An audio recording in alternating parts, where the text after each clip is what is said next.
அனைவருக்கும் வணக்கம். இன்னைக்கு பார்க்குற தலைப்பு என்ன அப்படின்னு சொன்னா, நாட்டார் வழக்காற்றியல். நாட்டார் அப்படின்னா, நம்முடைய பழங்குடி மக்களினுடைய பழக்க வழக்கங்கள், பண்பாடுகள், அவங்களுடைய படைப்புகள், இவற்றை சொல்லுவது.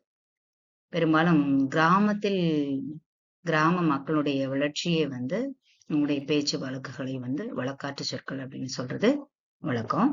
இந்த நாட்டார் வழக்காற்றியல்ல நம்ம இன்னைக்கு பார்க்கறது என்ன அப்படின்னா, கலைகள்.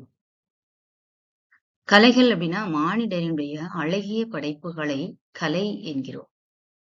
இந்த மனிதனுடைய அழகிய படைப்பு தான் என்ன அப்படின்னு வெளிப்படுது அப்படின்னா கலையாக வெளிப்படுது. இந்த கலைகள் அன்றைய காலகட்டத்தையும் இன்றும் நாம் பார்க்கின்ற பொழுது, இன்று கலையினுடைய வளர்ச்சி ஒரு பின்தங்கிய ஒரு நிலையில காணப்படுது. ஏன்னா மக்களுடைய நாகரிக மோகமும் மக்களுடைய கண்டுபிடிப்புகளும் அதிகமாக அவங்களுடைய தேவைகள் அந்த அறிவியல் முன்னேற்றம், அறிவியல் படி கண்டுபிடிக்கப்பட்ட அந்த கருவிகளையே நாடுவதாக தெரிகிறது. ஏனென்றால் அன்றைய காலகட்டங்களில் ஒரு கரகாட்டம் நம் கிராமத்துக்கு வருகிறார்கள் என்றால் ஊர் மக்கள் அத்துணை பேருமே ஒரு மகிழ்விக்கின்ற ஒரு கலையாக இருந்தது. இன்றைய காலகட்டத்தில் மக்களுடைய அந்த அறிவியல் கண்டுபிடிப்பு ஒவ்வொரு வீட்டையும் நிறைத்து கொண்டிருப்பதால் மக்கள் கலை மேல் இருக்கின்ற மோகத்தை குறைத்து விட்டார்களோ என்கின்ற ஒரு எண்ணம் எனக்கு தோன்றுகிறது. ஏனென்றால் நம்முடைய பாரம்பரியம்தான் கலைகள், நம்முடைய முன்னோர்கள் கொடுத்த ஒன்று. அதை நாம் மறக்கின்றோமோ என்கிற எண்ணம் எனக்கு தோன்றுகிறது. அப்படி கலை என்று பார்க்கின்ற பொழுது ஆயக்கலைகள் 64. அந்த ஆயக்கலைகள் 64ஐயும் ஆய்வின்படி 7 பகுப்பாக பிரித்து பார்க்கிறார்கள். பயன்கலை, மதிநுட்ப கலை, உடற்பயிற்சி கலை, விளையாட்டு கலை, பொழுதுபோக்கு கலை, அழகு கலை, இன்ப கலை அப்படின்னு பிரிக்கிறார். இப்படி பிரிச்சு பாக்குறப்பதான் அந்த ஆயக்கலை 64னுடைய நுட்பம் நமக்கு தெரிய வரும். அதுபோல அழகு கலை என்று சொல்கின்ற பொழுது அதை 7ஆக பகுக்கின்றார்கள். இயல்கலை, இசைக்கலை, நாடகக்கலை, ஓவியக்கலை, சிற்பக்கலை, படிமக்கலை, கட்டிடக்கலை அப்படின்னு சொல்லி 6ஆ பிரிக்கிறாங்க, 7ஆ பிரிக்கிறாங்க. இந்த 7லையும் காட்சிக்கலை, கருத்துக்கலை அப்படின்னு 2 விதத்துல அதை பாகுபடுத்துறாங்க. கருத்துக்கலைன்னு பாக்குறப்போ இயல்கலை, இசைக்கலை. காட்சிக்கலைன்னு பாக்குறப்போ நாடகக்கலை, ஓவியக்கலை, சிற்பக்கலை, படிமக்கலை, கட்டிடக்கலை அப்படின்னு பிரிச்சு பார்க்கணும். இந்த கலைகள் செவ்வியல் கலை, நாட்டுப்புற கலை அப்படின்னு 2ஆ பகுக்கிறப்போ அதுல நிகழ்த்து கலை, நிகழ்த்தா கலை என்ற நாட்டுப்புற கலையை 2ஆ பகுத்து பாக்குறாங்க. இந்த நிகழ்த்து கலை அப்படின்னு நம்ம எடுத்துக்கிட்டோம் அப்படின்னா அதற்கு குறைஞ்சது 2 நபர் வேணும். ஒண்ணு கலை நிகழ்த்துபவர், ஒண்ணு பார்வையாளர். நிகழ்த்தா கலை அப்படின்னு பாக்குறப்போ அதற்கு ஒரு நபர் இருந்தா போதும். நிகழ்த்து கலையில குறைஞ்சது நம்ம விரல் விட்டு எண்ண முடியாத அளவுக்கு மக்களுடைய கலைகள் மக்களிடம் கொட்டி கிடைக்கிறது. ஒரு சில கலைகளை மட்டுமே நான் உதாரணமா உங்களுக்கு சொல்ல விரும்புறேன். கரகாட்டம், குறவன் குறத்தி ஆட்டம், காவடி ஆட்டம், ஒயிலாட்டம், மயிலாட்டம், கொக்கலிக்கட்டை ஆட்டம், பொய்க்கால் குதிரை ஆட்டம், இது போன்ற பல்வேறு ஆட்டங்கள் நம்முடைய நிகழ்த்து கலையில இருக்கு. கரகாட்டம் அப்படின்னு நம்ம எடுத்துக்கிட்டோம்னா இந்த கரகாட்டத்திலேயே கரகத்தினுடைய கரகம் அப்படின்னு எடுத்துட்டோம்னா அதுல 2 உண்டு. ஒண்ணு அம்மன் கரகம், ஆட்ட கரகம். இப்ப அம்மன் கரகம் அப்படின்னு நம்ம பாக்குறப்போ அந்த கரகத்தினுடைய ஒப்பனையே எப்படி இருக்கும் அப்படின்னா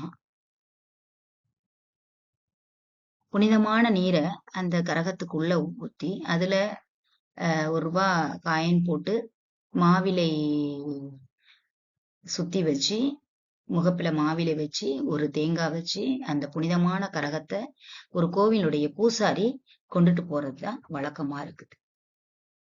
அதே ஆட்ட கரகம்னு பார்த்தோம் அப்படின்னா அதுக்கு ஆண்களும் பெண்களும் ஆடுவது. அந்த கரகாட்ட கலைஞர்கள் தன்னை ஒப்பனைப்படுத்திக் கொள்வது, கரகத்தை ஒப்பனைப்படுத்துவது, இது போன்ற நிகழ்வுகளா இருக்கும். கலைஞருடைய வாழ்வு வந்து சிறப்பா இருந்துச்சு அப்படின்னா, அவங்களுக்கு பொருளாதார பற்றாக்குறை இல்லை அப்படின்னா, கலைஞருடைய ஒப்பனை அதிகமா இருக்கும். கரகத்தின் ஒப்பனை அதிகமா இருக்கும்.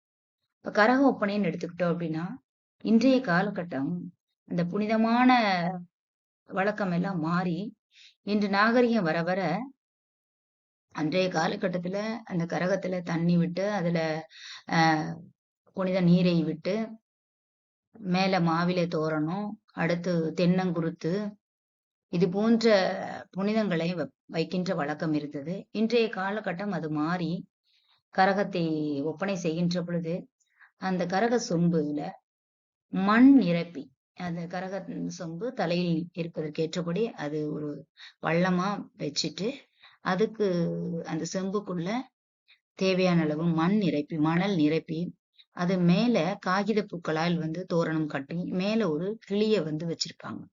இன்றைய காலகட்டத்துல இந்த மாதிரி கரக ஒப்பனை வந்து மாறிடுச்சு. அது மாதிரி கரகாட்டக்காரர்களுடைய ஒப்பனை அப்படின்னு பாக்குறப்போ அவங்க ஆணா இருந்தாலும் பெண்ணா இருந்தாலும் முகப்பூச்சி பண்ணிக்கிடுவாங்க. முகப்பூச்சி பண்ணிட்டு ஆண் அப்படின்னா ஒரு சிலுக்கு சட்டையை போட்டுக்கிட்டு ஒரு கால் ட்ரௌசர் போட்டிருப்பாங்க. பெண்ணா இருந்தாங்கன்னா ஒரு சில்கு பிளவுஸு, ஒரு சில்க் பாவாடை, அது மட்டும் இல்லாம சிகை அலங்காரம் அப்படின்னு சொல்லி தலைய நல்லா கொண்ட மாதிரி போட்டுட்டு அந்த தலையை சுத்தி ஒரு மயில் தோகை மாதிரி ஒண்ணு வச்சுக்குவாங்க. முகத்துல வந்து நல்ல முகப்பூச்சி வச்சுக்குவாங்க. ஏன்னா கிராம மக்கள் வந்து கரகாட்டத்திற்கு அதிக முக்கியத்துவம் கொடுத்தாங்க. அதனால மக்களை கவரணும் அப்படிங்கிறதுக்காகவேவும் தன்னை நல்லாவே ஒப்பனைப்படுத்திக் கொள்வாங்க. இதை ஒப்பனைப்படுத்துவதோடு மட்டும் இல்லாம அவங்க பேசுற வார்த்தைகளும் கொஞ்சம் கொச்சை வார்த்தைகளா தான் இருக்கும். ஏன்னா மக்களை வந்து மகிழ வைக்கணும் அப்படிங்கிறதுனால அந்த கொச்சை வார்த்தைகள் நிறைய பயன்படுத்துவாங்க. ஆனா யாரையும் காயப்படுத்துறதுக்காக கிடையாது. ஏன்னா இன்னைக்கும் கிராமங்கள்ல அந்த கரகாட்ட கலைஞர் நம்முடைய மரபுன்னு சொல்லிட்டு மாத்தாம இருக்காங்க இல்லையா? அவங்க இன்னைக்கும் கோயில் திருவிழால கரகாட்ட கலைஞர்களை கூப்பிடுவாங்க. அங்கு வந்து சாமியினுடைய பாடல்கள் பாடினாலும் அந்த கொச்சையான மொழிகளை வந்து கரகாட்ட கலைஞர்கள் வந்து பாடுறாங்க அப்படிங்கறத நம்ம வந்து தெரிஞ்சோம். இன்னைக்கு அவங்களுடைய வாழ்வாதாரத்தை பாக்குறோம் அப்படின்னா ரொம்ப வறுமையின் சுவடையை வந்து தாங்குற அளவுக்கு இருக்கிறாருக்கு.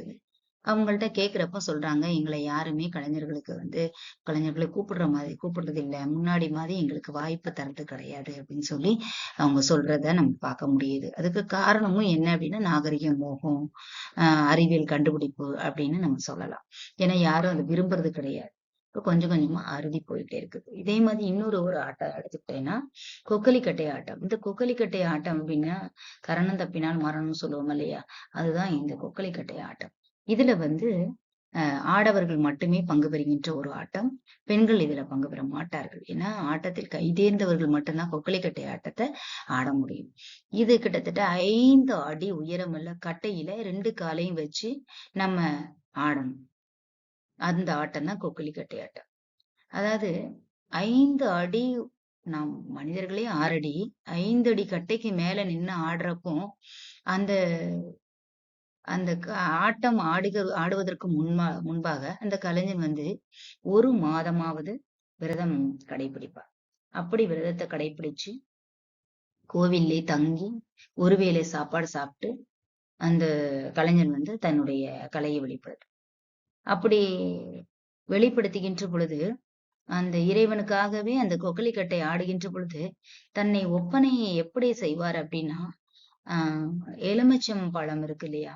அந்த எலுமிச்சம் பழத்தை எப்படி நம்ம வந்து நூல்ல கோர்க்கிறோமோ அது மாதிரி தன்னுடைய மார்பகத்திலையும் 2 ஷோல்டர்லயும் வந்து அந்த எலுமிச்சம்பழத்தை சதையில வந்து ஊசிய வச்சு கோர்த்து அந்த எலுமிச்சம்பழத்தை வந்து ஒரு ஒரு படுதா மாதிரி எப்படி வந்து யானையினுடைய மேலெல்லாம் போட்டிருப்பாங்களோ, அது மாதிரி தன் உடை மாதிரியே அந்த எலுமிச்சம்பழத்த குத்தி அந்த கலைஞனை வந்து ஒப்பனைப்படுத்தியிருப்பாங்க. அப்படி இருக்கிறப்போ, அந்த கலைஞன் எந்த அளவுக்கு விரதம் இருந்தால், இது போன்ற சம்பவங்களை ஏற்றுக்கொள்ள முடியும் என்பதை நம்ம கொஞ்சம் சிந்திச்சு பார்க்க வேண்டிய ஒண்ணு. அப்படிப்பட்ட கொக்கலிக்கட்டை ஆட்டமே இப்ப இல்ல அப்படிங்கிற அளவுக்கு மாறிற்று. அப்படிங்கிறது மிகப்பெரிய வருத்தத்துக்குரிய ஒண்ணா இருக்குது. இது போன்ற கலைகளை நிகழ்த்தா கலை அப்படின்னு நம்ம பார்க்கிறப்ப பார்த்தீங்கன்னா, பொருட்கலை, அழகு கலைன்னு சொல்லலாம். அதாவது துணி ஓவியம், பனை ஓலை ஓவியம், இது போன்ற அ ஓவியங்களை வந்து நம்ம நிகழ்த்தா கலைன்னு சொல்லலாம். முக ஒப்பனை, அ அழகு அழகுபடுத்திக் கொள்வது, பொருட்களின் மேல் அழகுபடுத்துவது, இதெல்லாம் வந்து நிகழ்த்தா கலைன்னு சொல்றோம். அப்ப இன்றைய காலகட்டத்துல இது போன்ற கலைகள் வந்து அருவி காணப்படுவதற்கு காரணம் வந்து, நாம் வந்து கலைகளை விரும்புவது கிடையாது. நம்முடைய பாரம்பரியத்தை நாம் விட்டுக் கொடுக்கிறோமோ என்ற எண்ணம் நமக்கு தோன்றுகிறது. ஆகையால் மாணவர்களாகிய நீங்கள் உங்களுடைய ஆய்வுக்கு கலைகளை எடுத்துக் கொள்ளுங்கள். கலைகளுடைய முக்கியத்துவத்தை மக்களுக்கு பறைசாற்றுங்கள். கலை என்பது நம்முடைய முன்னோர் என்பதை நாம் உணர வேண்டும். ஏனென்றால் என்னதான் புதியது வந்தாலும் பழைய நிகழ்வுக்கு இருக்கின்ற ஒரு மதிப்பு கிடைக்காது என்பதை நாம் வந்து உணர வேண்டும். நன்றி.